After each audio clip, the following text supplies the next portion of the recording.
Cheers. Here we go.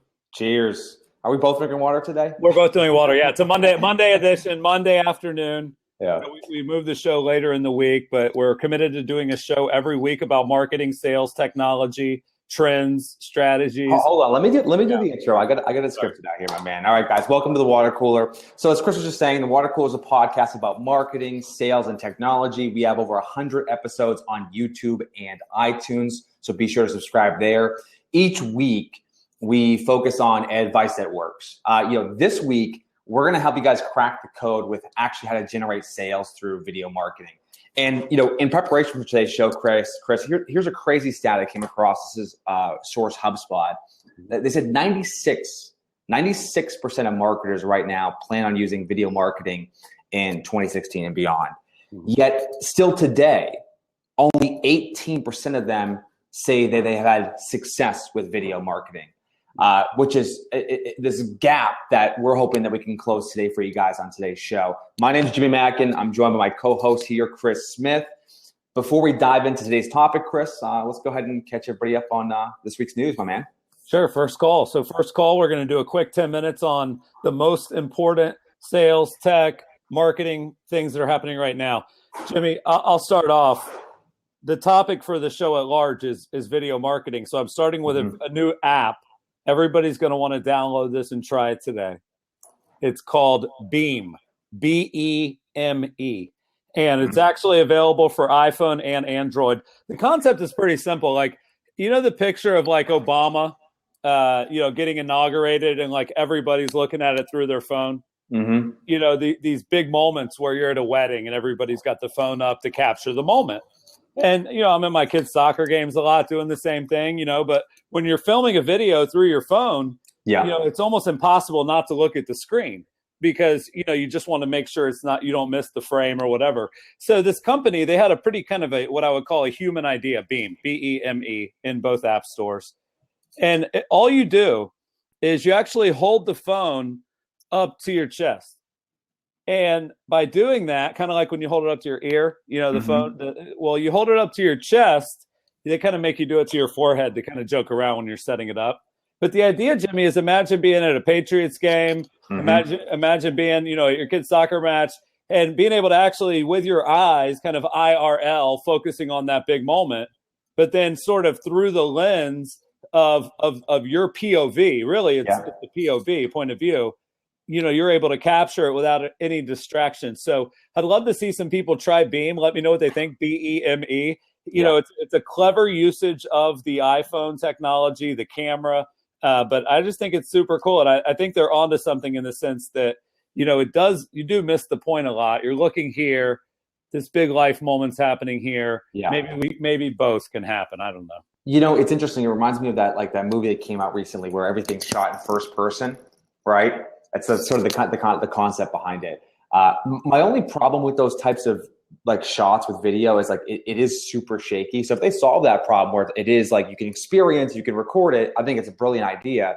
If they can just avoid it being you get sort of motion sickness, like that movie Cloverfield, I think it came out a few years ago. Yeah, I think because the concept is so simple that you just hold your phone up, that that would be the only thing they have to work on, Jimmy, would be stabilization, quality of video. So anyway, it's really cool. You have so many apps that you download. There's a great speech. Kevin Spacey was sort of talking about how humans are losing touch with each other. And I learned about it through a speech he gave saying, there's apps that are trying to kind of keep us in the moment while capturing the moment. B-E-M-E. Good stuff. Jimmy, I'll set you up for the next one here. Yeah, sure. So essentially, and I want you to talk about sort of the role this fills, but I'll give you the sort of breakdown. There's a tool that just recently got released called UTM Builder. Now, essentially, what UTM is it's been around for a very long time. It essentially allows you to append some text to a URL to determine where your traffic is coming in from. It's most commonly used when people are running, let's say an email blast. You want to track specifically in your Google Analytics that this traffic came from this email blast. Or you ran a Facebook campaign and maybe you run multiple campaigns, you might want to very easily within your Google Analytics see which campaign it came from. The problem historically with it is that it's been even for people like us, Chris, it's not particularly user-friendly set up. And I'm sure people are listening right now and their eyes are kind of glazing over. It's thinking this idea of appending text to a URL. The main purpose of it quite simply, is to get a sense of where your traffic is coming in from and what campaigns are most successful. So this tool they just released, UTM Builder, makes it incredibly simple for those of you who are doing multi-channel marketing across different platforms to identify what's working. Here's a perfect use case for you. Let's say you run a listing promotion on Facebook and on Craigslist. You're driving into the exact same place. Well, what you could do is you can set up your UTM to be your Facebook and your UTM to be Craigslist, and you can identify where the traffic is coming in from through your Google Analytics. Very simple. What it really does, Jimmy, it does one step deeper than what you explained, because your Google Analytics track Craigslist or Facebook as a referrer, but they're not tracking a specific ad on Craigslist, a specific ad on Facebook. You might go into your analytics and see how much traffic you got from email, but you might not see how much traffic you got from email number 7 of your drip campaign. So you can use these links instead of your regular links. And then when you go to Google Analytics, it kind of makes more sense of the things that you do. But to your point on how far should we go with this? Because this is a super pro tip. UTMbuilder.net, great find. It basically makes tracking your Google Analytics stuff as easy as using Bitly. That's what we kind of talked about. But where I get excited about this would be, as an example, we have 2 Facebook groups, one called Tech Support, one called What Should I Spend My Money On? I share links in those groups almost at the same time each time, whether to a show, an article, and they both have about the same number of members. So I can tell you that we get a ton of traffic from Facebook, but if you were to ask me, which of the 2 groups is driving more traffic, this would allow me to put at the end of my URL, question equals tech support group, question equals money group. And then what I would do though, Jimmy, is I would do that for about a month. And then I would look at the data, and then I would just know internally for a while that this group gets 2x that group. I don't have to test it every time I need a new link. Just as a marketer in real time having to do all this crap. Well, you bring up such an excellent point. It's worth repeating. This idea that, everyone talks about big data and analyzing data all the time. And the reality is you actually can get by just kind of spot checking things, right? You can get by, like Chris is suggesting here, running a short campaign to see the performance and then leveraging that to sort of build on top of it. I think this idea of constantly analyzing your data is both unrealistic and a total waste of time. The idea of spot checking and maybe reviewing historical data does make sense, and tools like this make it much easier. Yeah, Jimmy, let me set you up for the next one, because the other thing, and I'd like to know in the chat, the live audience here on Blab, just a quick yes or no. Have you run a Facebook ad? Just a quick yes or no. Because if you're doing that, it looks like tons of yeses coming in. Haven't seen a no yet. Everybody's advertising. Awesome. And then I would guess that a subsegment of them have run more than one. Or, let's say the first time you tried to target a zip code, and then the second time you tried to target a zip code plus people who like yoga, right? And what this tool you found does, which is actually insanely useful, is it looks at your Facebook ad performance, but it looks at it based on the demographics you chose kind of in hindsight. So the one I like that you shared was, if we advertise between 1,000 and 10,000 people, our click-through rate's about 6%. If we advertise between 500,000 and 1 million, it's about the same. But over 1 million, it goes down. Under 1,000, it goes down. So this tool's insane, Jimmy. Talk to people about what you found here, because I'm loving it. John, sure. Yeah, well, drop the link in the chat for me if you could. So it's going to be hard to pronounce, but it's like app.orabi. I'm sorry, probably butchering that. But like Chris was just suggesting here, there are 3 phases that any marketer goes through when they're using any technology, any channel. The first phase is kind of getting started, right? The second phase is sort of ramping up, getting consistent with it. And the third phase is optimization. So we're talking specifically about that third phase, which is optimization, which is to say that as a marketer, we want to know what time of day is the best time for us, what day of the week is the best day of the week for us, which audience size, meaning targeting people like Chris is suggesting, 0 to 10,000, 10 to 100,000, 500 to 1 million, which audience size gets the best reach and the best engagement. And then finally, what the actual interest, right? Because this is where things can get really crazy. We could start targeting lots of different interests. And what this app will do, it was actually analyze your Facebook account and will tell you, hey, when you're targeting like 10 more interests, that actually has a 2x or 3x higher engagement rate than when you target just general people in your area. So as a marketer, when you're in that sort of third phase, Chris, I think it's very helpful to kind of have that perspective, again, when you have enough data to analyze. Yeah, no, I think it's a tremendous tool. And the thing you uncover for us was if we cross segment by just one interest. So instead of just saying 90210, we say 90210, and they also like Fortune magazine. If you just, or more, they like Zillow, they like entrepreneur.com. We actually personally experience a 2x increase in engagement by simply adding one or more interest. So I think a lot of the people on the call, because we have a lot of agents watching, their sort of like first thought is always zip code. But by adding college degree, yes or no, by adding an interest or two, by adding a couple of age, what I call crunchers, instead of the whole age thing, bring it into a 10-year range. Every time you cross segment by interest, you increase engagement. So it's about finding the balance between cross segmenting by interest when you run an ad, but then still having enough of an audience to get a lot of clicks, get a lot of reach. But I love this thing. It's a great tool. app.orbi.io. Let me spell it just for people on the podcast later. ORIBI.io.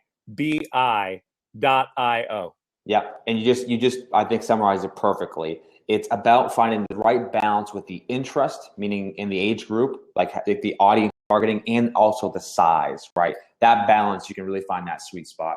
All right. So before we dive into the video marketing, Chris, let's give a quick commercial break for our sponsor. Sure. We're going to get into the video marketing. The sponsor is us, Curator. We have a company. We sell stuff. We work with top producing agents. But I wanted to give a quick plug because in October of this year, October in Orlando, the 12th through the 14th, we're doing our second ever live conference. It's a 3-day event. Tickets are more than $1,200 a piece for people who are not a customer of our company. We end up with about 75% clients, 25% people that want to come steal all of our great ideas for a couple of days. And if you're interested in kind of learning from me and Jimmy, but also having 650 top producers who make an average of $400,000 per year, I want you guys, if you want to get a ticket, if you want access to the event and a water cooler discount, all you have to do is email Sarah at curator.com. Jimmy will drop it in the chat. SARAH at curator, CURAYTOR.com. And just tell her you're interested in excellence. That's a nice subject line. And she will give you a link to buy tickets as soon as they're available. And just tell her you're a water cooler viewer. There will be a significant discount for people that watch this show. That's all I got, Jimmy. Very cool. All right. So let's talk about video now. The Media Today show. So I came across one of our favorite YouTube channels, Chris, is our buddy from L2. I'll find it here in a second. I'll drop it in the link. And he was talking about some of the trends in search and trends in video and trends just in content marketing. And one that really stuck out to me was that 1 in 5 of searches are completely brand new, that have never been searched before. And why this is, I think, fascinating, because we're in this market where we in the past would use things like demand fulfillment as the primary mechanism for driving traffic and leads and sales. Someone searches a particular phrase, we appear for that particular phrase. We've moved now into where demand fulfillment is, I believe, much more important because so much time is spent on these social networks, and your ability to get in front of them upstream before they search is wildly valuable to you as a marketer. The second part of this, which falls into sort of video and the role of video, is he talks a little bit about the downfall of BuzzFeed. Now, I think we all can look at a service like BuzzFeed and say, like, they sort of ruined the internet for all of us, right? The listicles and the cat videos. And, they did it because it was wildly successful for a long time. But now what he's pointing out, this gentleman in L2, his name's Scott, I can't remember his last name. He's pointing out that now their traffic is beginning to plateau and actually decrease. So what that tells us as marketers is that content that provides value has lasting power. Content that actually solves people's problems and it has some form of entertainment beyond just that lowest common denominator is where the world is headed now, which is really, really encouraging because as marketers, we don't want to be fighting for that bottom feeder type of traffic. So but just really quickly in defense of listicles, like there's a difference between a listicle that ruins the internet and a listicle that keeps your content, relevant, tight, and it gets a lot of traffic because I was just gonna say one thing. You bring up this is a point worth making because this applies to video as well. There is a difference between substance and style. So Chris's point is that the style can still be a listicle, but there absolutely needs to be substance behind that. Sure. And that's that balance, I think, where most people will look at a listicle and just copy it and realize they don't actually have that substance behind it. Well, and if you look at our show, right, we put out a lot of buzzy headlines, advance this, check this out, but the average length of a video that we do is 19 minutes. And if we weren't providing any value and our content sucked, all those clever subject lines would eventually wear thin. So yeah it's all going to come back to quality, but like it's okay to have quality with hacks. So.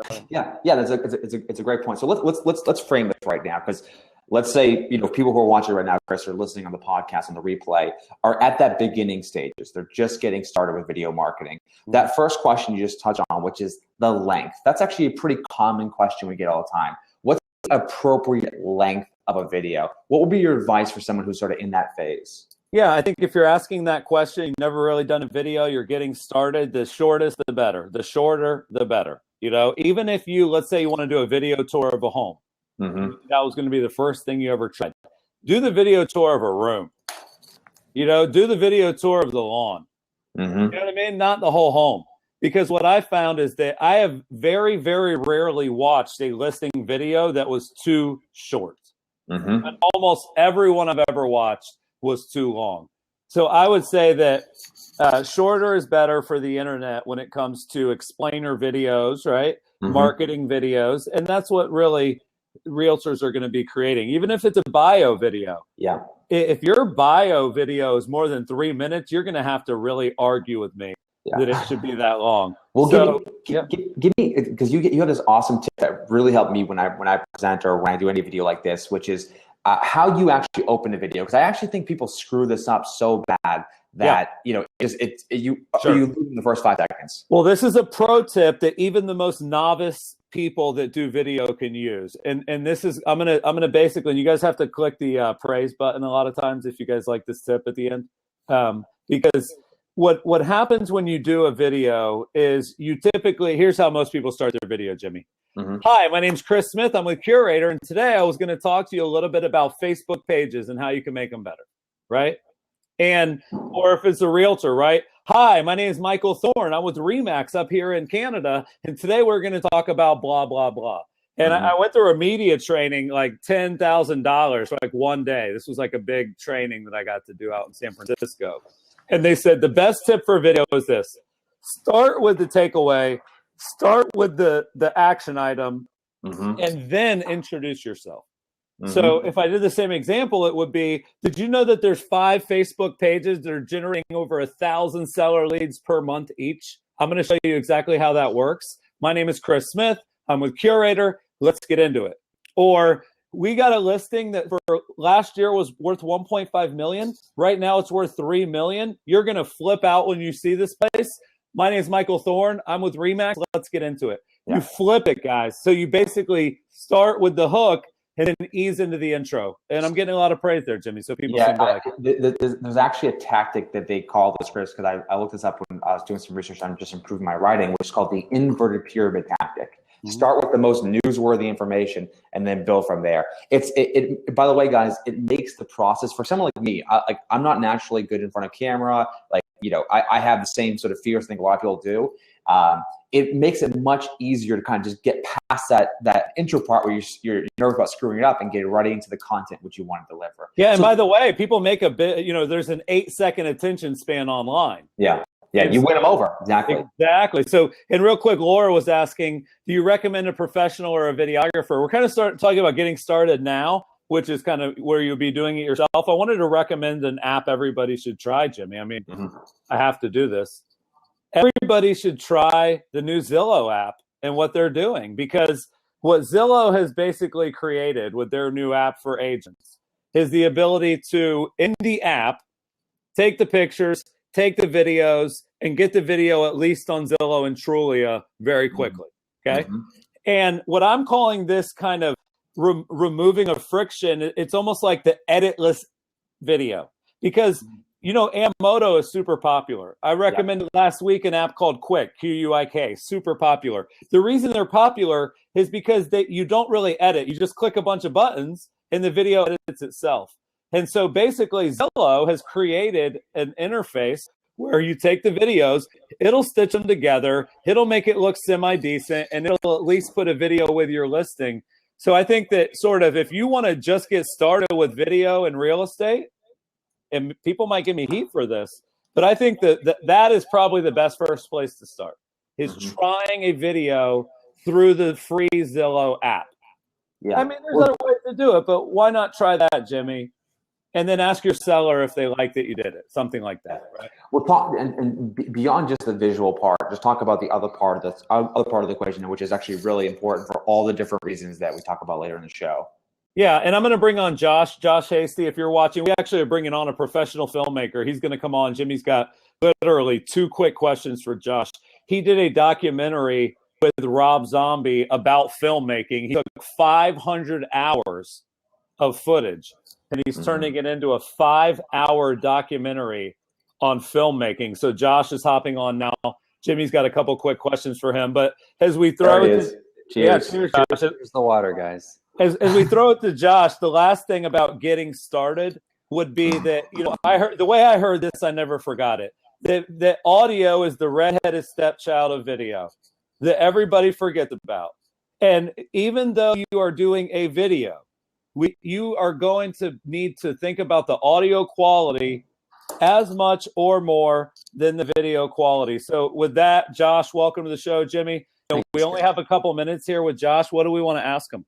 Oh, yeah, I know. We got 8 minutes here before we wrap up the show. Well, first thing, Josh, I think the problem most people who are new to video, new to kind of creating stories, what they struggle with, at least if I'm trying to relate to the audience here, is that you just pick up the camera, you start shooting, right? So just talk a little bit about the preparation process that can really save you a tremendous amount of time on the back end of editing or going back and reshooting, that you kind of coach, people through your course, as well as obviously the work that you put in with the documentaries you put together. Yeah, well, I mean, it's like anything, it's preparation. And with video, you need to look at things like where you're going to shoot.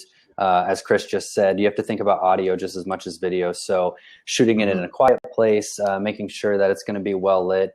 And all of that stuff's not only going to add production value to your video, but it's going to help you in post-production when you're editing, whether it's a feature film or whether it's a 30-second listing video like Chris was talking about. So it's really just planning out where you're going to do this and how you're going to do this. So let me ask you a really general question, Josh. What would be, if I know you can't, I won't quote you here except for that we're live.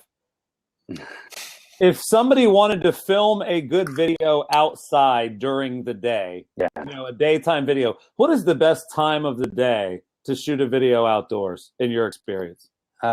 It's an hour after the sun rises or an hour before the sun sets. It's called the golden hour. And I do talk about that in my course, which Carrie just shouted out. So thanks, Carrie. But yeah, so that's kind of a loaded question. But in general, assuming the weather's nice all day, that's going to be your best time. And it's because it's the softest, warmest light. It's going to give you that best look. But it might be raining during those 2 hours and clear the rest of the time. So you want to look like how clouds are moving, look at the weather, because people don't pay attention to that stuff. They'll be shooting something outside and a big cloud will move in front of the sun and then everything's dark and they think that because Apple told them that they can make a great video on their iPhone that it's good enough. So yeah, well, I think that's actually excellent advice. I think the vast majority of people don't know that who are in the space. Talk to me beyond the mechanics, Josh, for a second. Talk to me a little about the element of storytelling, which is I think one of the things that you've done, I've seen the work you've done for our clients, is you've taken things that are sort of mundane in real estate, like the listing. You've been able to get a story and actually make it interesting and worth watching, even if you're not interested in that particular property. So when you think about storytelling, you think about maybe, I don't want to say hacks to sort of diminish it, but structure around storytelling in a short video. How do you approach that, and what advice would you give? Well, it's just like marketing. You start backwards. So you think, what do I want my audience to walk away with? And it's really simple. It's usually the one question. What's the call to action? What do I need them to do when they're done watching this video? And then you work backwards and figure out, how do I tell that as quickly as possible? And I think the biggest piece of advice I can give any entrepreneur, especially in real estate, is take your ego out of the situation. Right. So, it's good to have an ego and be confident in certain elements, but people think that everyone wants to see them and that they need to be the spokesperson. So, you really need to take all that out and figure out, what is the point of this story and how can I quickly tell that? And then at the end of this video, what's the call to action going to be for these people? What's going to make them do what I need them to do? And when you do that, when you work backwards, the blanks really fill themselves in. Yeah, one of the things Josh taught me, Jimmy, is that something everyone should write down is B-roll. The importance of B-roll, where you have this sort of footage that's kind of the non-footage, right? It is the sky and the clouds going by. It's the person walking past the doorway. It's not the you looking down the camera kind of footage. So I think that's something else that people that are kind of trying to get from beginning to medium to advanced, when I see your work, Josh, it sounds weird to even say, but like your B-roll is hot. You know what I mean? And so for people that don't have B-roll in their strategy, it's something that's easy to add. It really ups the value. And one thing you made me think of, which we'll leave you with, and Josh, what's your website for people to look at your video course you do? JoshHasty.com. I'll type it in here right now. Yeah, JoshHasty.com. Josh has a course where he teaches you kind of how to do a Hollywood video with the stuff you already own. It's good stuff. That's why I want to bring him on real quick. But Thank you. Josh made me think of, in my opinion, Jimmy, this is huge. This should make every person watching rethink the way they do listing videos. Mm-hmm. Because in my opinion, the listing video's purpose, like Josh says, start with the goal of the video and then work backwards. To me, the goal of this video might not need to be to sell the home. The goal of the video might be better off to create a list of people who want to see the home. And the difference in those two videos, right? A video that walks somebody all the way through, which is what I see so much, and a video that just kind of teased the place for 60 seconds and basically said, wait till you see the inside. Like, what is the purpose? And go backwards. I don't see enough listing videos that make me want to go see the home. I just see a lot of good ones that would make me want to buy it only if I was the real serious buyer for that one place. Mm-hmm. So can we add some intrigue, my friends? Can we maybe leave a little bit to the imagination? Maybe things like the location and the price don't need to be in the video, Jimmy. Mm-hmm. Why does that need to be in the video? Those are things that you can get from me. It's my listing. So anyway, good stuff, Josh. Thanks for coming on. Josh, thank you guys. Hasty.com. Thanks. Jimmy, I love that. Couple quick tips from Josh there. No, it was awesome, and it was great. That was successful. That he was able to get on the show with us. What you just said there was actually really important, which is there is an art to this idea of getting what you want from a video. As we talked about at the beginning of the show, 96% of marketers want to use a bit or are going to use video. Only 18% show a result. You can't just put a video out into the world and expect to yield results without the suggestions that you and Josh both made, which is start with what you want to get them from it and then maybe add a little bit of intrigue. Let me ask you a question, and this might be the last question we have for today's show. We've seen a trend in real estate.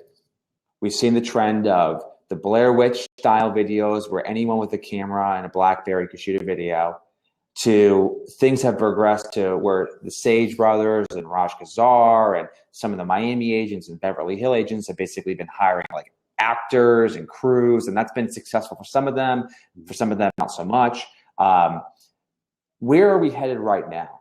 Are we balancing out where we're kind of coming back to earth here, or is this a trend you still see kind of being really valuable, people need to begin to think about investing in. Yeah, I think you'll continue to see a small number of amazing examples of kind of those films you're describing, because the reality is they're expensive. You need talented people to build them.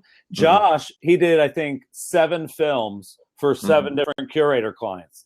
But Jimmy, they paid him $5,000 to $10,000 each. So because of the cost to produce kind of the real deal, it's never going to be something that just coming out one after the other. That's why we can name them. Because there's so few of them. But do I think that between what Redfin's working on, what Homes.com is working on, what Zillow's working on, what Moving is working on, there will be videos for all, and it will really just largely be around listings. I think that will be kind of the way that there's 10 to 15 pictures all the time now. There will be a 30-second to 1-minute video of every property soon. And these companies are making that happen. But I wanted to add one last pro tip, Jimmy, before we go. Sure. For those of you that already have a YouTube channel that gets a lot of views now, because a lot of people already have videos. They've been doing videos for years like us, and they actually get a lot of views on their videos, but they don't get a lot of leads or contacts from them. Yeah. So this is a great pro tip. And by the way, there's an app on the iPhone. I'm sure it's on the Android too. It's called Studio. Right there, if you're watching, Studio, which is a secondary app for YouTube that provides advanced analytics and insights. And it's basically a channel manager, Jimmy, versus the regular YouTube player. And what I want you guys all to do is go to your YouTube analytics and look at your most viewed videos of all time. And you can also look at the most viewed in the last month or last year so that they're still getting views. And YouTube has a great thing that you can use completely for free, works on mobile, and you can go back into any video that you already have on YouTube, and you can add what's called a YouTube card, okay? Think of this as a native pop-up inside of, Jimmy, you're watching a video on YouTube, and at the bottom it'll say, like, do you want to learn more about Geico, right? Well, as the video creator and as the channel manager, you can add a card, which is a pop-up that's graphical, right on top of your video, and you can do it at the time that you choose, and you can link it to landing pages, to your website, right? So if you're getting a lot of your organic views through YouTube, and you know that your average view of a video is about 3 minutes, then you need to go into all your videos and put a card in the video that links back to your landing pages and website at about the 1-minute mark, the 45-second mark. So it's a really cool pro. Let me know in the comments if you guys like that really quick and blab. But it's a 2-step process. 1, go to your analytics on YouTube and sort by your most viewed. 2, add cards to the ones that are the most viewed, and they can go to a reg page. So Judy, people that are searching Warren, New Jersey real estate agents, and they find your FAQ videos you did 10 years ago or whatever it is, right? Like now that can actually have a new button. Glad you guys love the tip. Thanks for watching The Water Cooler. If you love the show, go to YouTube, go to iTunes. Please subscribe. You can also subscribe by email at curator.com. I'm Chris. That's Jimmy. Thanks for watching, guys.